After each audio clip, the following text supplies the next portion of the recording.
Hey, we are live and on the air. On the air. No onions. No tomatoes. That's right. Hey, we have a special guest, and he had a special request for a song, and we're going to play a little bit of this. What's up, Brad? All I do is win, no matter what. 3 in a row. You got it, Brad? Every time I step up in the building, everybody hands go up. With 3 in a row. And they stay there. And they stay there. All right, Brad, that's all you And they get. stay there. Oh, my God. I can't believe Brad is here. Brad Brad. Kozlowski. Ooh, wait, look at the bling. Oh, he has the winter chain on. The winter chain on. 3 in a row, man. Hey, how's your neck? It's about time he won. How's your neck? Is it okay? I mean, you're holding all that bling, bro. Thanks for representing, and I am back. Look, hey, folks. Woo! I'm back. Brad K's back. Let's get into this. You know why he's back? Why is he back? You yelled at him through the TV I- for the first 33 races of the season. 33. There's only 36 total in the Oh, season. 23. Yeah. Yeah, so you yelled at him, so now you had to put up or shut up. All right, so Vegas, baby. You have a law degree. Nice math. Okay. Yes, we went to Vegas. And what stays there, hopefully, what happens there stays there, hopefully. Good God, man. Fix your mouth. It's drinking on a Wednesday. All right. Okay. What do you got? What do you got? Where do we want to start first? Let's start with the fact that Vegas was hot.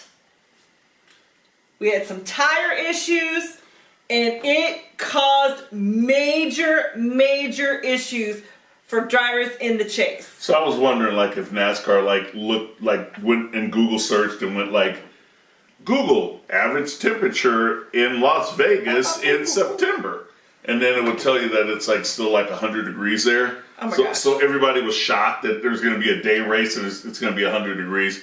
We're not shocked. We were there for our honeymoon in June, and look, the desert weather, we know what it is. There was carnage. Carnage.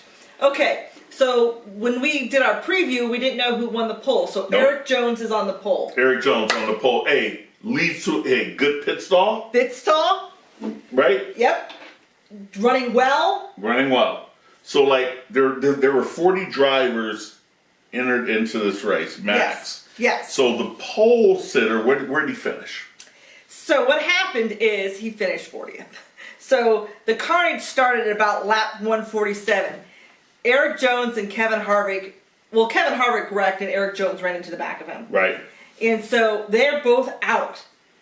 Jones finishes 40th and Kevin Harvick, who was co-leader in points going into the playoffs, finishes 39th. That's unbelievable. And then Kevin Harvick had some not so kind words to say about the Goodyear tire, which Goodyear has came back and said, hey dude, stop having aggressive setups, especially when you know it's 100 degrees. And so the carnage continued from there. We had several of our playoff drivers finish well below 20th. Okay. So we had Chase Elliott finish 36th. That's a hit. Goodness. Denny Hamlin, 32nd. James. Clint Boyer, Kansas Clint. 23rd. Jimmy Johnson, 22nd. Oh, man. And he didn't have any 7-time? points to give away. Yeah, he's below the. We'll get into Yeah, we'll that. get that. Kurt Busch, 21st, and then Alex Bowman, 19th. So that's the carnage. So I just wanted to recap the carnage. But what I want to say though is like with Bubba Wallace finishing 38th, he again had brake issues. His wasn't a tire. This was the third race in a row. Not third race in a row, but the third race where he's had actual brake issues that have cost him, almost got him seriously injured at Pocono. And again, he lost control, but at least he was able to spin into the infield and slow it down. Yeah. And so then let's just recap the rest of the race now. Okay. So as you've already pointed out, Brad K won. But with the first stage, it was Truex. Martin Truex dominating the race. We know he's always good on 1.5-mile tracks, right? Right. Yep. And then so stage 2 comes around, and this is after the carnage had already started. Right. Keselowski has, and his crew chief, Paul Wolf, to a man said, hey, we didn't have the best car today, but they had the best team. They had the driver, they had pit strategy, and they had great, unbelievable pit stops. And to Penske's credit, their drivers all finished pretty high. Absolutely. We'll get to that. And so then we had Keselowski win the race. Keselowski what restart? Just went Oh into my gosh. overtime, but there were 4 restarts late in this race, including overtime, that Brad Keselowski was either first, second, third, and he's fighting his own teammate. yes, and he was able to work his way to the front, and once he got to that front row, get a good restart and drive away from the field. That's right. And so for the rest of the race, Kyle Larson finished second. Yes, that's big. Martin Truex finished third. Shocker. Yes. Logano fourth, and Blaney fifth. So that's the 3 Penske's drivers are on the top 5. Yeah, so like Paul Wolf said that they didn't have the best car, but they did have speed, because you have to have speed also, and Penske's showing that. And so then the rest of the top 10 is Eric Almirola, Kyle Busch. Now he had a lot of issues. Kyle Busch went for a ride all day long. Oh my gosh. And so for him to finish this high, I'm very excited about. Absolutely, because what it shows is that great teams, what they do is they make a decent day out of a bad day. Yes. Some teams once they blow a tire, have a bad pit stop, wreck into the infield. Yeah, he had some issues when they went down to do a green flag pit stop, and they didn't get all the lug nuts. And so then they had to come back down. Right, that's one issue. That's one issue. And then, like you said, he went through the infield, and luckily he didn't break his splitter like Denny Hamlin did. Absolutely. So he comes back, and they salvage this 7th place finish, which is incredible. Now for him, he's probably going to transfer in anyway, but later on, when we get deeper into the playoffs, the teams that can survive and overcome adversity, just like in any other sport, are going to be the teams that are going to be vying for the championship. Kyle Busch probably going to be one of those. And so 8th was Daniel Suarez. Good day for him. 9th, Ryan Newman, and 10th, Paul Menard. Those last 3 are not in the playoffs. No, but you know what? I want to mention. I want to mention 11th place, which was Austin Dillon, who's in the chase, and guess what? He salvaged that 11th place, which solidified him in points.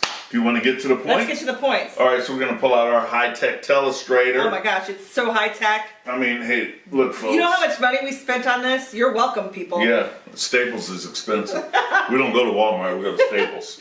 All right, so look, so here we go. So Brad Keselowski, as you can see, he has 2,069 points. It's not the most points if you look down, but he has a win. He's automatically transferred. And if you remember what we said last week, a win gets you automatically in, no matter what your points total is. Yep. And then so we got Martin Truex second.